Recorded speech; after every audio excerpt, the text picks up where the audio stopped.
Everyone, today we are going to discuss the hemodynamic disorder, that is the and thromboembolism disease and the shock. इसमें सबसे पहले हम देखेंगे edema and effusions.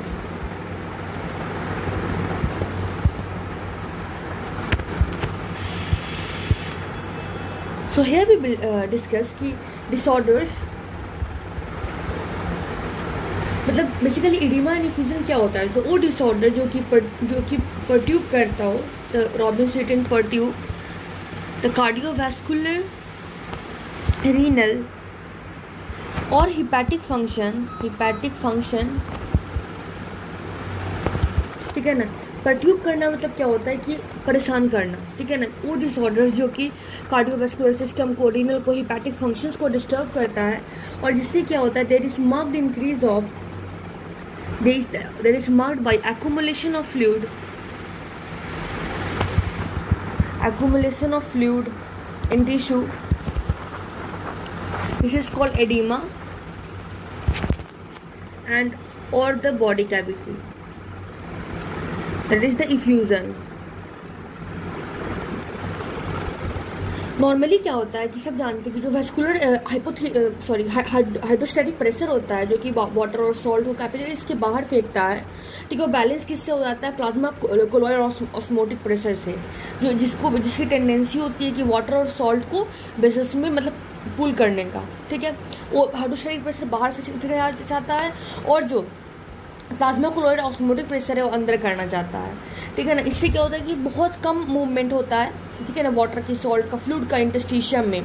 But जितने भी fluid flow करते हैं, नेट मूवमेंट ऑफ फ्लूइड होता है वो ड्रेन हो जाता है लिम्फेटिक वेसल्स में और उसके बाद ब्लड स्ट्रीम रिटर्न हो जाता है बाय द थोरेसिक डक्ट, ठीक है. और इससे क्या होता है टिश्यूज ड्राई रहते हैं, ये तुम्हें पता है. बट क्या होता है in abnormal condition there is elevated hydrostatic pressure.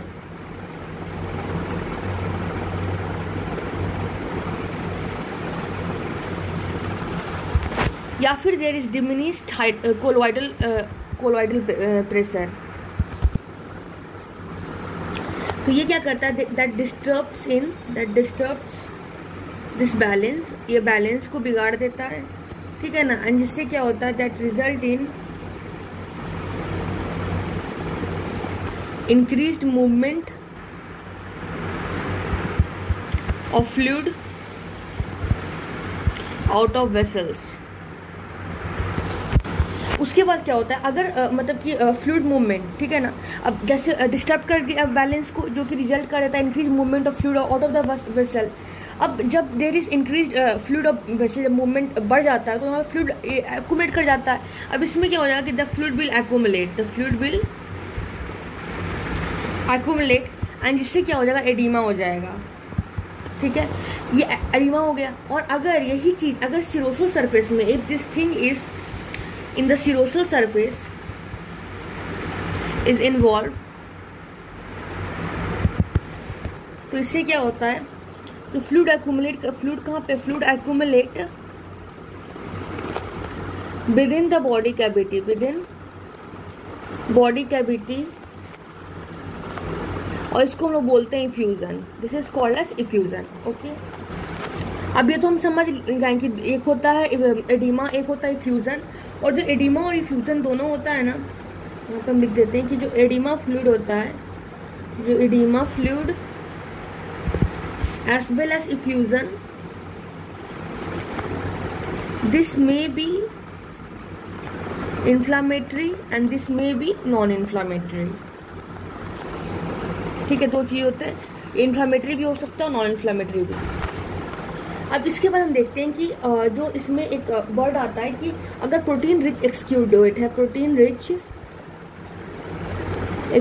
है, ठीक है ना, तो ये एक्यूमुलेट हो जाता है. This accumulate due to increase in vascular permeability and this is caused by inflammatory mediator. और अगर यही चीज़ अगर नॉन इन्फ्लामेटरी एडिमा हो गया या फिर इफ्यूज़न हो गया। तो ये क्या होते हैं, they are the protein poor fluid होते हैं, they are protein poor fluid. And protein poor fluid को हम लोग बोलते हैं दैट इज ट्रांसयूडेट। मतलब अगर इन्फ्लामेटरी मीडिएटर के थ्रू आया तो that is the protein rich exudate, जो कि एक्यूमुलेट करता है वेस्कुलर में। और ट्रांसयूडेट मतलब क्या होता है, प्रोटीन रिच फ्लूइड। ठीक है, प्रोटीन रिच फ्लूइड होता है, सॉरी प्रोटीन पुअर फ्लूइड होता है, and this is due to non inflammatory oedema and effusion. अब नॉन इन्फ्लामेटरी एडिमा और इफ्यूजन का एग्जाम्पल्स अगर आप देखो तो देयर एग्जाम्पल्स आर जैसे heart failure, then liver failure, then there is renal disease and there is malnutrition. So these are non-inflammatory edema and effusion. अब क्या है, हम लोग कुछ पैथोफिजियोलॉजिकल कैटेगरीज करेंगे एडिमा का। तो here we will write pathophysiological categories of oedema. तो इसमें बहुत सारी कैटेगरी आती हैं, जैसे increase hydrostatic pressure, reduced oncotic pressure, ठीक है ना, lymphatic obstruction, sodium and water retention, ठीक है। उसके बाद एक आता है इन्फ्लेमेशन भी आता है। तो इसमें हम लोग एक एक चीज़ का डिस्कस करते हैं। जैसे फर्स्ट अगर आप देखो there is condition that is the increased hydrostatic pressure. अगर हम लोग इंक्रीज हाइड्रोस्टैटिक प्रेशर की बात करते हैं तो ये कैसे होता है, this is caused by disorder that empire venous return. मतलब कि ये ऐसे डिसऑर्डर से होता है इंक्रीज हाइड्रोस्टैटिक प्रेशर, जिससे क्या होता है कि वीनस रिटर्न मतलब जो आ रहा है हार्ट में उसको इम्पेयर कर देता है, ठीक है ना। अब ये impairment example is that impairment जो होता है, इम्पेयरमेंट इस लोकलाइज्ड भी होता है, localized example is deep vein thrombosis, DVT, ठीक है ना। कहाँ पे होता है, लोअर एक्सट्रीमिटीज में, ओके। अब इससे क्या होगा, जो रिजल्टिंग एडिमा होगा, ठीक है ना, वो अफेक्टेड पार्ट में ही रह जाएगा। ये तो मैंने लोकलाइज्ड की बात बोला। अब कुछ जो होते हैं ना जो पूरा का सिस्टमिक होता है, तो सिस्टमिक इन्वॉल्वमेंट, जैसे सिस्टमिक इन्वॉल्वमेंट, ठीक है ना, इसमें क्या होता है, there is increase in venous pressure, an example is like congestive heart failure, तो ये इंक्रीज हाइड्रोस्टैटिक प्रेशर। दूसरा कंडीशन अगर आप लेते हो, तो second condition and that is the reduced plasma osmotic pressure. और एक चीज़ और है कि अगर आप ये जो इंक्रीज हाइड्रोस्टैटिक प्रेशर जो मैंने बोला, उसमें आप और भी एग्जांपल देख सकते हो, like let me write here.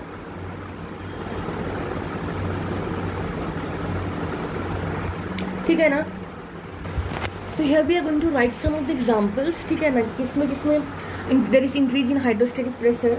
So examples हम लोग देखेंगे, जैसे मैंने बोला, जैसे इम्पेयर्ड वीनस रिटर्न की अगर बात करते हैं तो जैसे किसमें होता है, that is occur in the congestive heart failure. उसके बाद हम देखेंगे कंस्ट्रिक्टिव पेरिकार्डियाइटिस,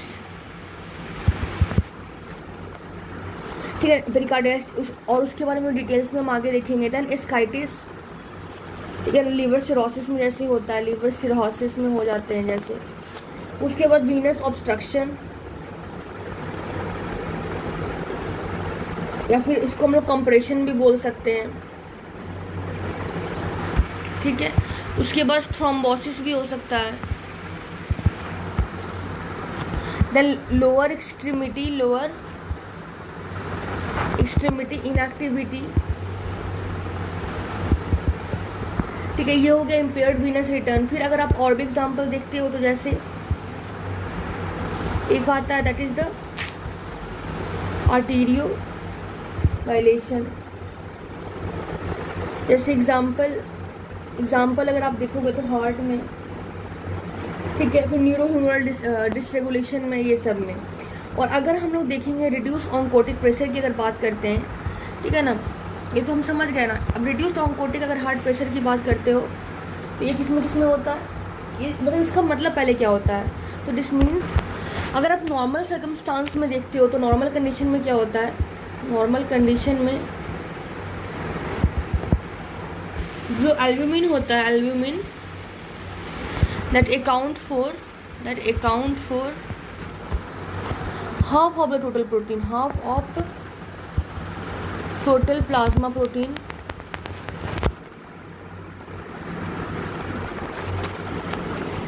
और अगर half of the total plasma protein है तो इसमें क्या होता है, अगर कोई कंडीशन बॉडी में ऐसा आ गया, ठीक है ना, जिसमें क्या हो रहा है कि देयर इज इनएडिक्वेट सिंथेसिस और there is increase loss of albumin, ठीक है, फ्रॉम द सर्कुलेशन, दिस, इससे क्या होगा, there will be the reduce of plasma oncotic pressure.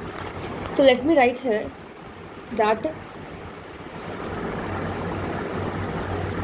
कि circumstances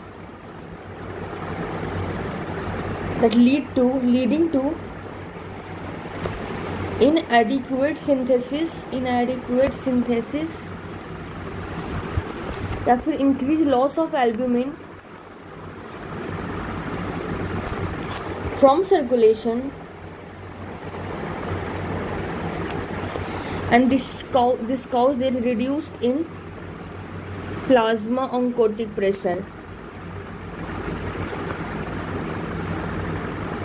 ओके, अब कंडीशन बात आता है कि किसमें रिड्यूस्ड एल्ब्यूमिन सिंथेसिस होता है। तो the reduced albumin synthesis this occur in severe liver disease, ठीक है ना। जैसे एग्जांपल की अगर आप बात कर लो like that end stage cirrhosis, liver cirrhosis की बात कर रही हूँ, ठीक है ना। उसके बाद अगर आप और भी बात करें जैसे प्रोटीन माल न्यूट्रिशन, ठीक है। और एक इम्पॉर्टेंट कॉज जिसमें एल्ब्यूमिन लॉस होता है ना, that is a nephrotic, also in nephrotic syndrome.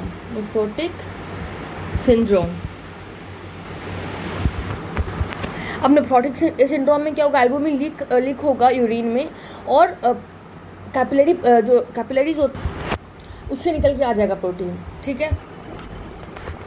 अब जो मतलब कि रिड्यूस प्लाज्मा ऑन्कोटिक प्रेशर है वो लीड कर देता है step by fashion to oedema, reduced intravascular volume, renal hypoperfusion and secondary hypo. What I am saying, let me write here कि जो रिड्यूस्ड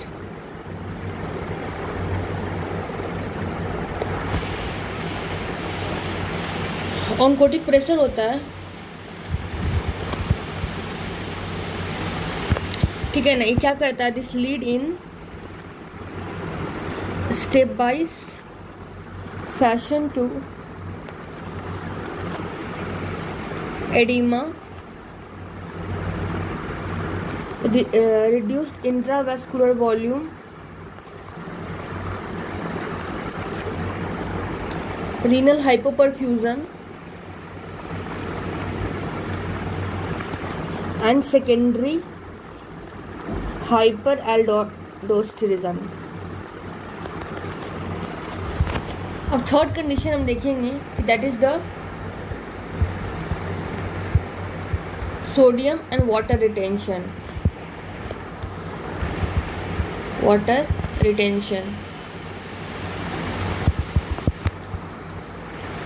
इसमें क्या होता है कि जैसे अगर इंक्रीज सॉल्ट रिटेंशन हो जाए, if there is increased salt retention,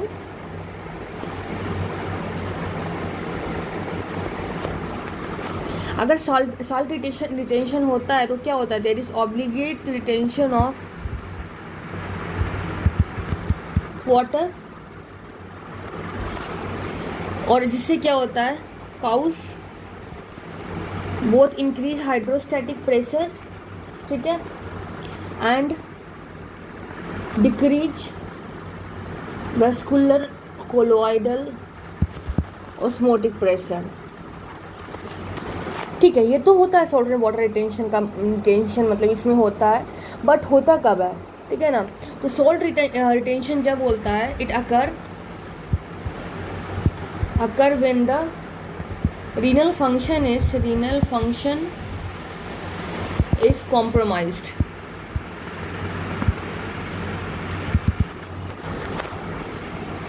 जैसे एग्जाम्पल अगर आप देखते हो तो that occur in the primary kidney disorders या फिर इन द कार्डियोवैस्कुलर डिसऑर्डर्स। ये क्या कर देता है, that's called decrease in the renal perfusion. Now हम लोग देखेंगे कि जो मोस्ट इम्पॉर्टेंट रीज़न होते हैं, most important cause of renal hypoperfusion होता है, that is the congestive heart failure,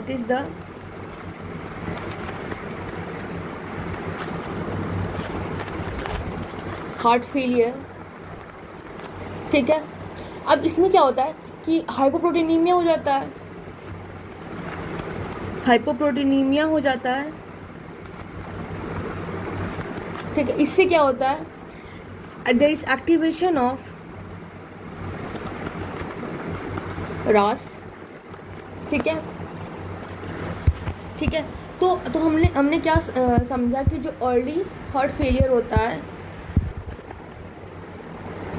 ठीक है ना, उसमें जो रास वाला चीज़ है ना वो बेनिफिशियल होता है, जो रास रिस्पॉन्स होता है वो बेनिफिशियल होता है, ठीक है। और क्योंकि इसमें क्या होता है, there is increased vascular tone, इससे क्या होता है, there is increased vascular tone, there is increased level of ADH, ठीक है ना। और ये क्या होता है, there is due to the retention of, मतलब क्योंकि रास एक्टिवेट हो गया ना, तो देयर इज रिटेंशन ऑफ, ठीक है ना, सोडियम एंड वाटर, ठीक है। बट क्या होता है, जैसे एज हार्ट फेलियर वर्सन में, जैसे हार्ट मतलब खराब होने लगता है, वर्सन होने लगता है, तो कार्डियक आउटपुट जो होते हैं वो डिमिनिश कर जाता है, ठीक है। और जो रिटेन्ड फ्लूइड है, and the retained fluid increase the hydrostatic pressure and thus leading to edema and effusion, ठीक है। This was about the sodium and water retention. उसके बाद फिर फोर्थ कंडीशन हम अच्छा, और जो ये सोडियम एंड वाटर रिटेंशन हो रहा है वो मतलब उसका रीज़न तो पता ही, जैसे रीनल हाइपोपरफ्यूजन हो गया, देयर इज इंक्रीज रास, ठीक है ना। और कभी कभी ऐसा भी होता है कि साल्ट इनटेक बढ़ जाता है, ठीक है ना, और रीनल इंसफिशियंसी रहता है। फिर कभी कभी क्या होता है कि रीनल रीअब्जॉर्प्शन ऑफ सोडियम भी बढ़ जाता है। इसके बाद हम लोग देखेंगे that is the lymphatic obstruction, ठीक है। अगर हम लोग लिम्फेटिक ऑब्स्ट्रक्शन की बात करते हैं तो इसमें क्या होता है, इसका कारण होता है that is the trauma, that is the fibrosis, that is the invasive tumor, and there is the infectious agent। ये सब जितने भी होते हैं ना, this all disturb the lymphatic vessel and also impair the clearance of interstitial fluid, and this result in lymphedema in affected part of the body।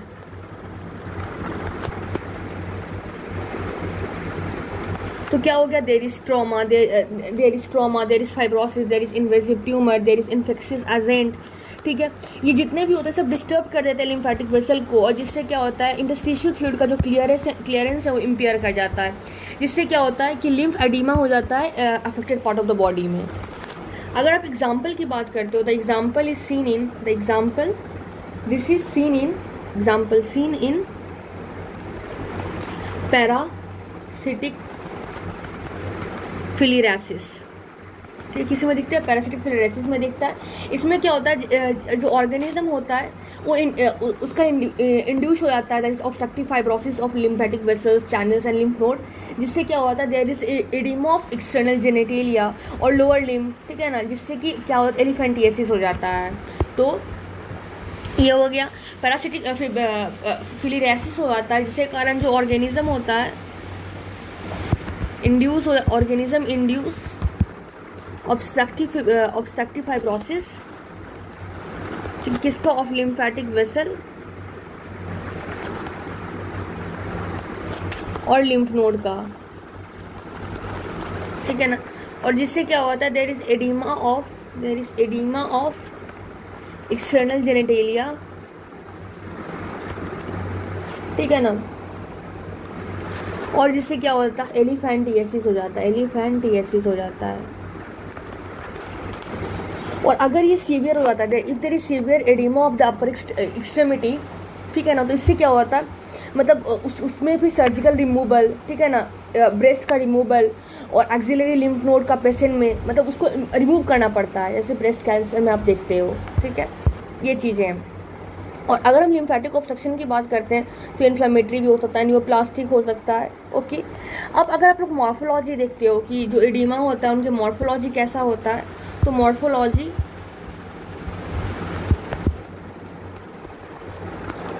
तो अगर हम लोग मॉर्फोलॉजी की बात करते हैं तो एडिमा ये कैसा दिखता है, देयर इज एडिमा को हम लोग मतलब माइक्रोस्कोपिकली मतलब रिकॉग्नाइज कर लेते हैं, इजीली रिकॉग्नाइज कर, ग्रॉसली माइक्रोस्कोपिक मतलब सॉरी इजीली हम लोग ग्रॉसली को रिकॉग्नाइज कर लेते हैं। लेकिन अगर आप लोग हम लोग माइक्रोस्कोपिकली देखेंगे, ठीक है ना, माइक्रोस्कोप से देखेंगे तो ये कैसा दिखता है आपको, it is appreciated as clearing और separation of extracellular matrix and subtle cell swelling, ठीक है। और ये जो सबसे most commonly it is most commonly seen in subcutaneous edema, जो सबक्यूटेनियस टिश्यू में दिखते हैं, जैसे सबक्यूटेनियस टिश्यू में दिखता है, ठीक है ना, लंग में दिखता है, ब्रेन में दिखता है। तो मोस्ट कॉमनली कहाँ पे दिखता है, सबक्यूटेनियस टिश्यूज में दिखता है, लंग में दिखता है और ब्रेन में दिखता है, और इसको हम लोग बोलते हैं that is called as subcutaneous oedema,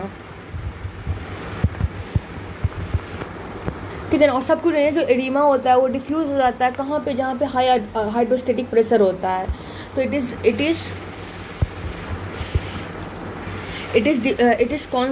is conspicuous in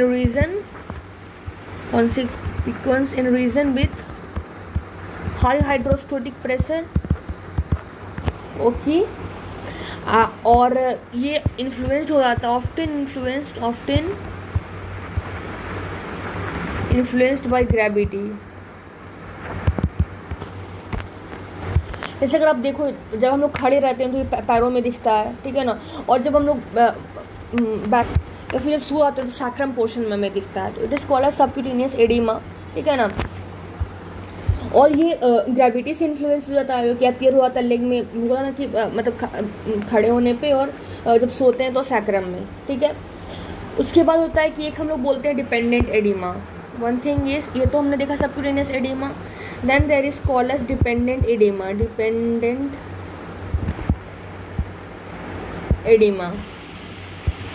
इसमें क्या होता है कि इसमें क्या होता है कि फिंगर जो होता है, finger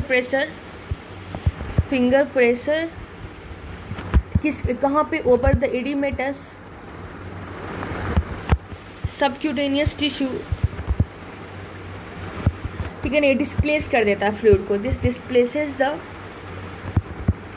interstitial fluid and this leave a depression, and this is called as pitting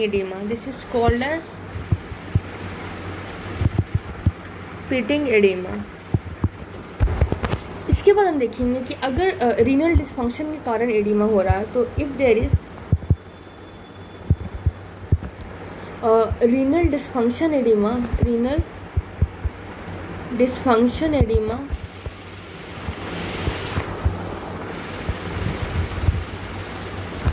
ठीक है ना।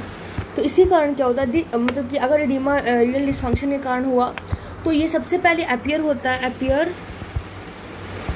इनिशियली कहाँ पे, इन द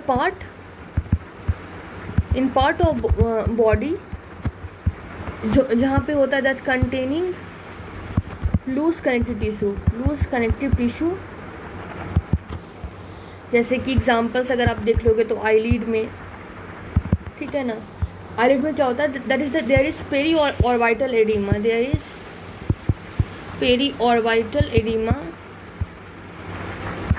ठीक है ना। ये पेरी ऑर्बिटल एडिमा कब होता है, जब when there is severe renal disease. अगर हम लोग पल्मोनरी डिजीज की बात करें, if there is pulmonary oedema, ठीक है ना, तो जो लंग्स होते हैं, द लंग्स ये 2 to 3 टाइम्स नॉर्मल वेट के हो जाते हैं, 2 to 3 टाइम नॉर्मल वेट के हो जाते हैं, ठीक है ना। और नॉर्मल वेट में इसे बेसिकली क्या क्या होता है, तो it consist of a mixture of air, ठीक है ना। उसके बाद oedema, then extravascular red cell, ठीक है। ये हो गया पल्मोनरी एडिमा। अब उसके बाद पल्मोनरी एडिमा के बाद हम देखेंगे कि पल्मोनरी एडिमा के बाद एक होता है that is the brain oedema, ठीक है ना। ये क्या होता है, ये लोकलाइज्ड भी होते हैं, this is localized as well और जनरलाइज्ड, ठीक है। और ये डिपेंड करता है, दिस डिपेंड ऑन, ठीक है ना, कि किस तरह से नेचर और एक्सटेंट है, nature and extent of pathological injury या फिर पैथोलॉजिकल इंजरी, मतलब किस तरह का लोकलाइज्ड पैथोलॉजिकल इंजरी है। अब इसके बाद क्या होता है, जो सोलन जो फूला हुआ ब्रेन है उसमें क्या होता है, सोलन ब्रेन, ठीक है ना। और जब ब्रेन फूल जाता है तो this exhibit the narrow sulci और डिस्टेंटेड गायराई, ठीक है। और ऐसे क्या होता है, जो ये सल्काई और गायरी मतलब हमें दिखता नहीं, बट सैलोन में जब ब्रेन फूल जाएगा तो सल्काई और डिस्टेंटेड गायराई हमें आसानी से दिखेगा, ठीक है। फिर ये हो गया। फिर एक होता है न्यूमोथोरैक्स, हाँ सॉरी, प्लूरल कैविटी का इफ्यूजन, जो कि प्लूरल कैविटी में होता है, प्लूरल कैविटी, क्योंकि प्लूरल कैविटी में क्या होगा, ऑफ कोर्स इफ्यूजन होगा, तो इसको हम लोग बोलते हैं क्या, हाइड्रोथोरैक्स,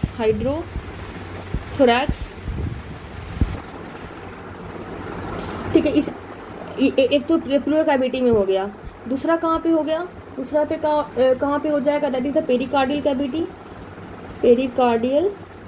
कैविटी। यहाँ पे अगर इफ्यूजन होता है तो इसको बोलते हैं हाइड्रोपेरिकार्डियम, ठीक है। और अगर यही चीज़ अगर पेरिकार्डियल हमने देख लिया, पेरिटोनियल कैविटी में होता है, अगर इफ्यूजन, तो इसको हम लोग बोलते हैं हाइड्रोपेरिटोनियम,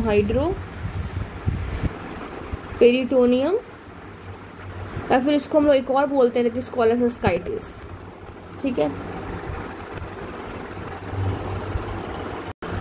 फिर एक इम्पॉर्टेंट ऐसे रॉबिन्स में लिखा हुआ है कि जो बेसिकली जो ट्रांसयूडेटिव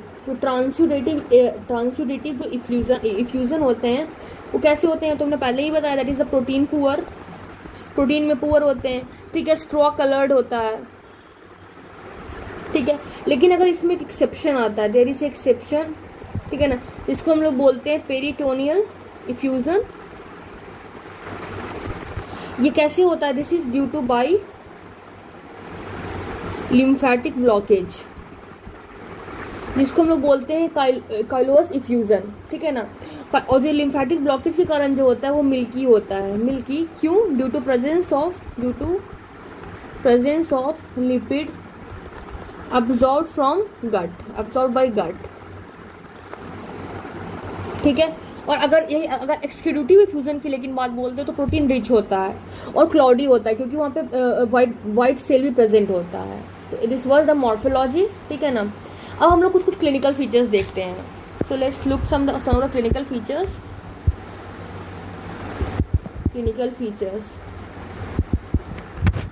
तो अगर आप इडीमा की बात करते हो तो इडीमा एक सिंपल से फिर जाकर के बहुत एनोइंग, बहुत फैटल भी हो सकता है, ठीक है ना। और जो सबक्यूटेनियस इडीमा है वो सबसे इम्पॉर्टेंट है, क्योंकि मतलब ये इसके पास एक पोटेंशियल होता है कि कार्डियक और रीनल जो डिजीजेज उसको पोटेंशियली डैमेज करने के लिए, ठीक है। और ऐसा भी होता है कि कभी कभी जैसे जब एडिमा होता है तो जो मतलब वुंड हीलिंग है, जो इन्फेक्शंस है और मतलब बुरा हो जाता है, ठीक है ना। और पल्मोनरी एडिमा बहुत ज़्यादा क्लिनिकल प्रॉब्लम है, जो कि दिखता है कहाँ पे? लेफ्ट वेंट्रिकुलर फेलियर में। तो here you can write that pulmonary oedema this is seen in left ventricular failure. ये और भी चीज़ों में होता है, जैसे रीनल फेलियर में, एक्यूट रेस्पिरेटरी डिस्ट्रेस सिंड्रोम में, पल्मोनरी इन्फ्लामेशन में, इन्फेक्शन में, ठीक है। उसके बाद इडीमा जो होता है, पल्मोनरी इडीमा जो होता है पल्मोनरी इंडस्ट्रीशियम में, अल्वियोलर स्पेस में, वो इम्पेयर कर देता है गैस एक्सचेंज के, जिससे क्या होता है? टिश्यूज में ऑक्सीजन की कमी, हाइपोक्सीमिया हो जाता है, ठीक है। और इसमें बैक्टीरियल इन्फेक्शन जो होता है वो फेवरेबल हो जाता है। जो ब्रेन एडिमा की बात करो, ब्रेन एडिमा कभी कभी लाइफ थ्रेटनिंग भी हो जाता है, क्योंकि इसमें क्या होता है? जो ब्रेन मटेरियल है एक्सक्यूडेड हो जाता है फोरामिन मैग्नम से, और जो मतलब कि ब्रेन स्टीम वेस्कुलर सप्लाई ये सब कंप्रेस हो जाता है, ठीक है। ये सब चीज़ें हैं। So this was some point about initial edema part. In the next video we will see the hyperemia and congestion. Thank you everyone.